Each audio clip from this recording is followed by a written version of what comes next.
back to a video. Yo, I see you there. You wanna watch? Let's watch. We're gonna watch this. The ugliest animal.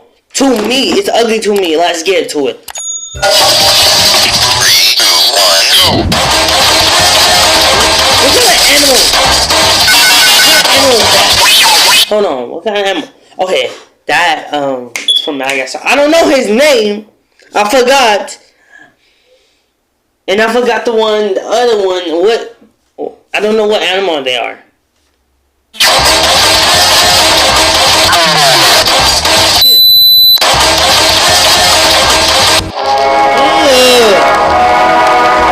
is that? What's the ugly animal we saw? Why is that bag on your head? Why? Oh, no reason. Except you gave me the ugly!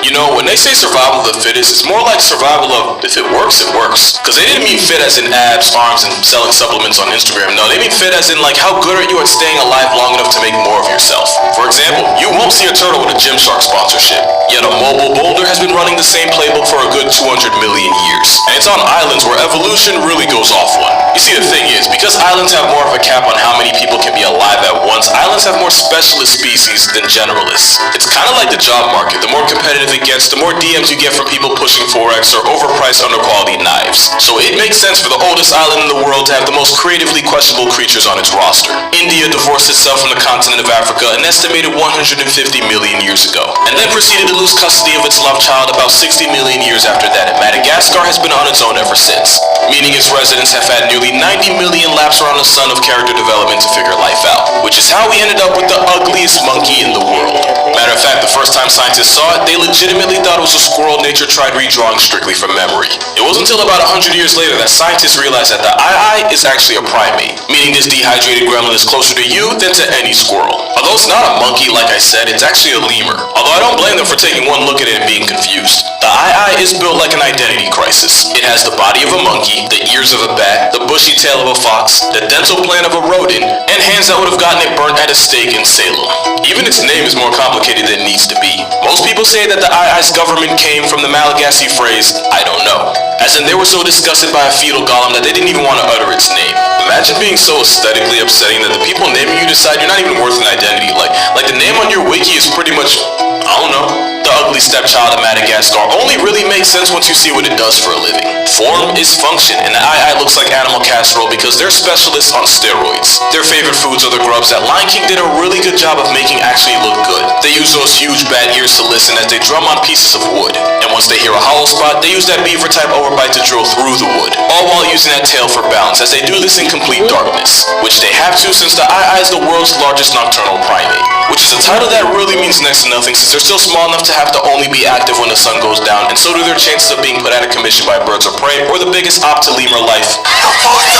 But being the largest means they're not the only nocturnal primates out there, and arguably not even the ugliest, because the tarsier legitimately looks like it's having an internal mental health crisis. But like with the I don't know, form means function. And this perked out primate having the biggest eyes relative to the body size of any animal means they can take in as much light as possible. This means this pocket-sized primate can hunt in total darkness while also avoiding being snatched up and turned into calories themselves, even though they look fundamentally disturbed by their own existence. Maybe that's why they pull their own plugs in captivity. Eyes don't have to factory reset themselves because there's plenty of people that'll do it for free. That's because I didn't mention the weirdest thing about them. Eyes have 6 fingers and one of them's 3 times longer than all the others. And it also happens to be their middle finger. So when this gremlin goes for groceries, it taps on trees like a Jehovah's Witness going door to door. And it's after using those never not growing teeth to invite themselves in that they use that demonic digit to scoop the grubs out. And if you've ever held an eye's middle finger, you've both lived my dream and probably thought it was broken. When in fact, that finger has a ball and socket joint that essentially gives it 360 movement. Basically, the way you can move your wrist and your hand is the way this rehab chipmunk moves its finger. That finger is great for grabbing grubs, but also for another favorite pastime of theirs. That pastime being... Hey, hold on. If the animal do this, if I move my hand like this, like I'm like,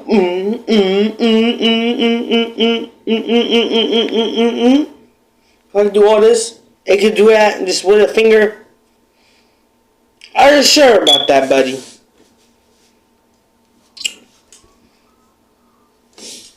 You autophagy, meaning eyes might not choose their nose, but they sure as hell pick them. And that finger's long enough to pass through the nostrils and reach all the way down its throat. And despite the gag this video gave me that I'm gonna have to edit out, it's not painful for the eye, just to anyone watching. We don't really know exactly why they do this. Some scientific evidence suggests that eating it helps boost our immune system, but honestly my search history is cursed enough. I'm really not trying to go down that rabbit hole. But you see, this is the kind of stuff only millions of years of character development in an isolated area can lead to.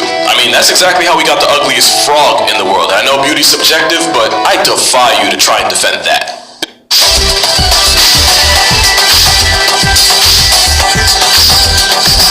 Like, I think this is the first 301 room inspection. Ew!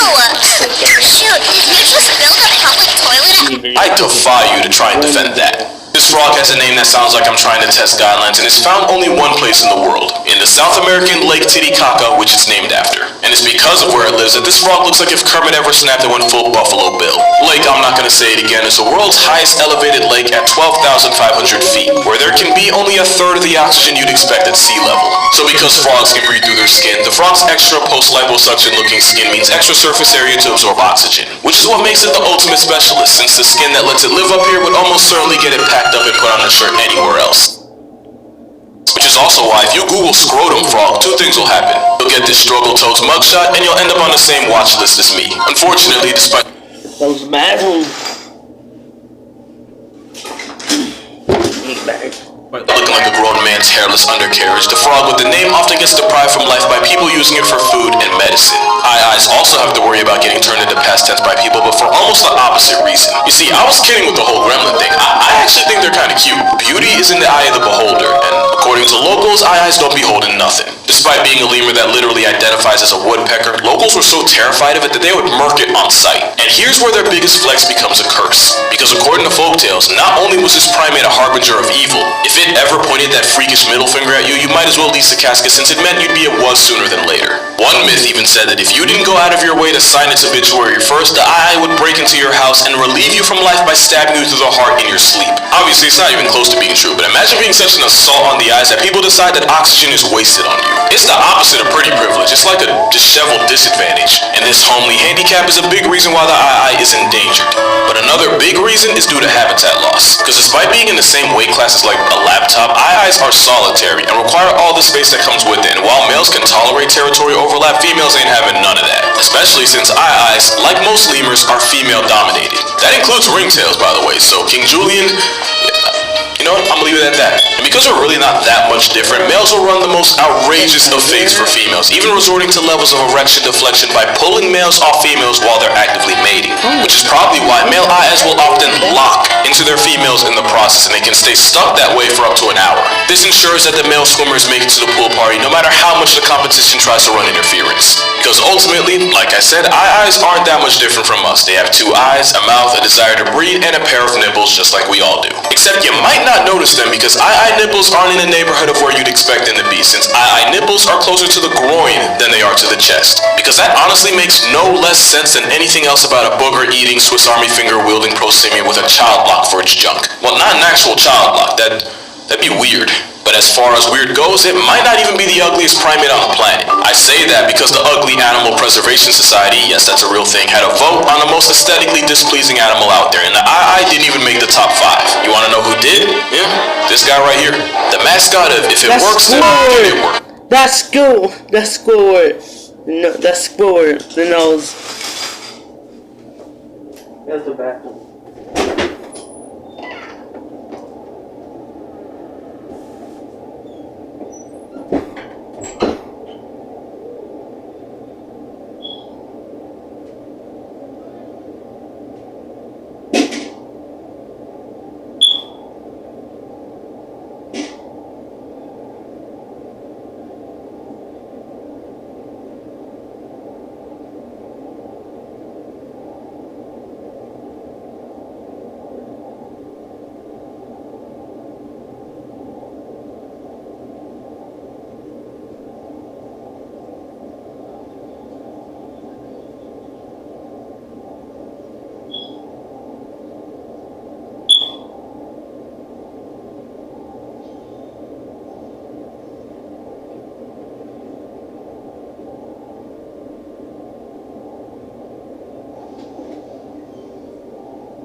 transparent.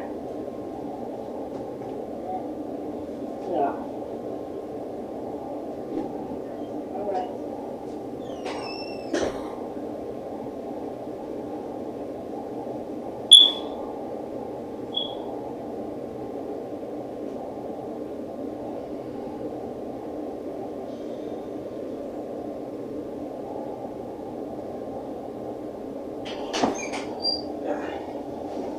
Yeah.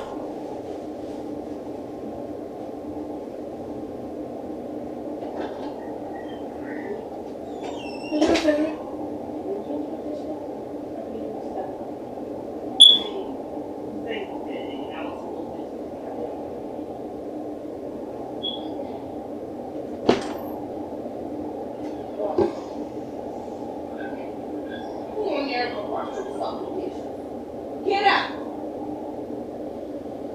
Stop being so fucking lazy.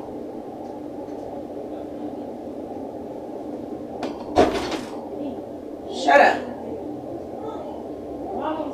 No, it's not. You didn't do shit. That shit been sitting in that thing for a day.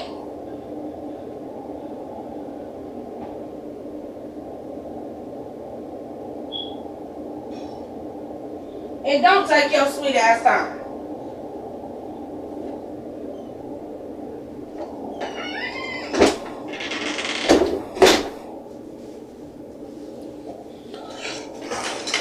I'm back. That's it, man.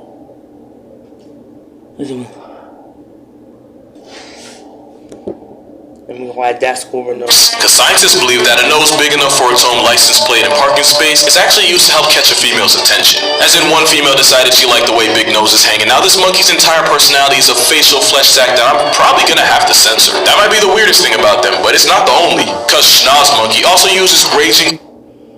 Download the Domino's app today and become a piece of the Pie Rewards member to earn points toward free pizza.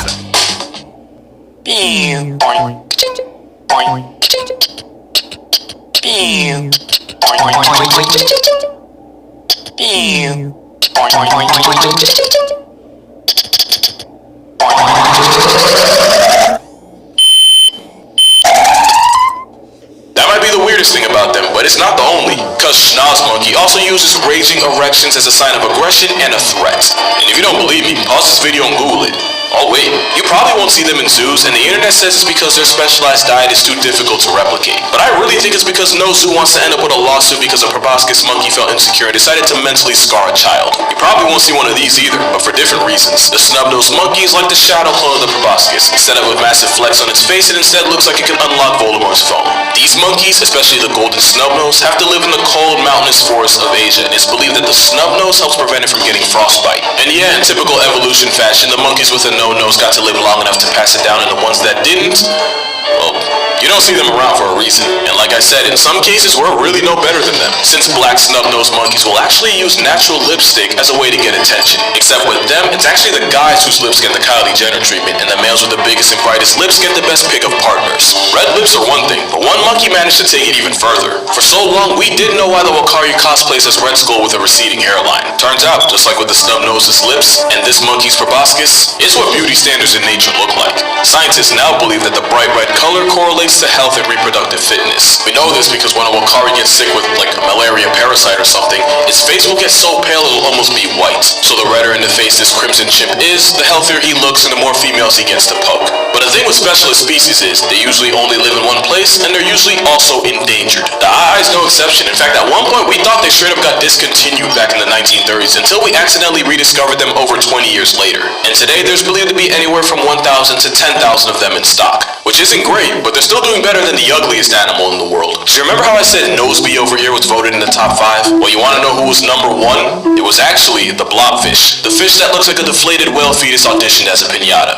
But honestly, I don't think there's an animal we did dirtier than the blobfish. The streets probably didn't tell you, but this is what they're supposed to look like. It's just that their address happens to be in the bottom of the ocean. So to survive pressure that would turn any one of us into a chalk outline, the blobfish has few muscles, even fewer bones, and no swim bladder. They're basically just a pile of waterproof jelly. skeleton with eyes. And you remember the whole form is function thing? Well, if the blobfish looked more like a regular fish, it would instantly flatline and have its insides forced out of its mouth. The problem is, when blobfish get caught in trawling nets and get pulled up, the same body that spent millions of years evolving to live in the crotch of the ocean basically falls apart in itself on land. So, yeah, we basically memed the soul deficient corpse and called it ugly. And in their defense, if the most attractive person you know got airdropped into the blobfish's neighborhood, no amount of personality would save their face from what the water pressure would do to it. We don't know how many blobfish are left in the world, but consensus says it's something like 400. So yeah, the blobfish definitely got screwed with the whole ugliest animal title. That dishonor definitely should have gone to this thing. It's a Damascus goat, and like the blobfish, evolution didn't hoe this animal.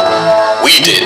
Thanks to selective breeding, we created a goat that looks almost cute as a baby, but then grows up into the steed of Satan. So basically, we pugged a goat. But these goats are incredibly valued for their milk and meat, and getting a purebred one will set you back a good $5,000 or more.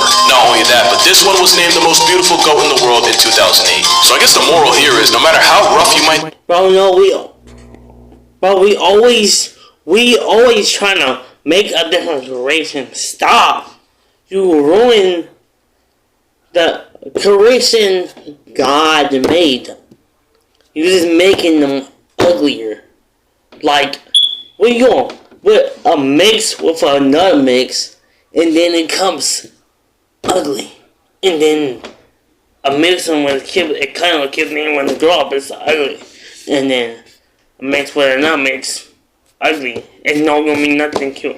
If you could show me a cute mix with a mix, I'ma stop talking. But if you're not gonna show me, I'm still talking. Think you look, you're always going to be of value to somebody. Even if you look like you took a steel chair to the chin. And even if you look like something God made on a deadline. But that's going to do it for this video. That's what me and the video. Like and subscribe. Comment down ugly animal. And tell me, did you see an ugly animal you ever saw? And I'm going.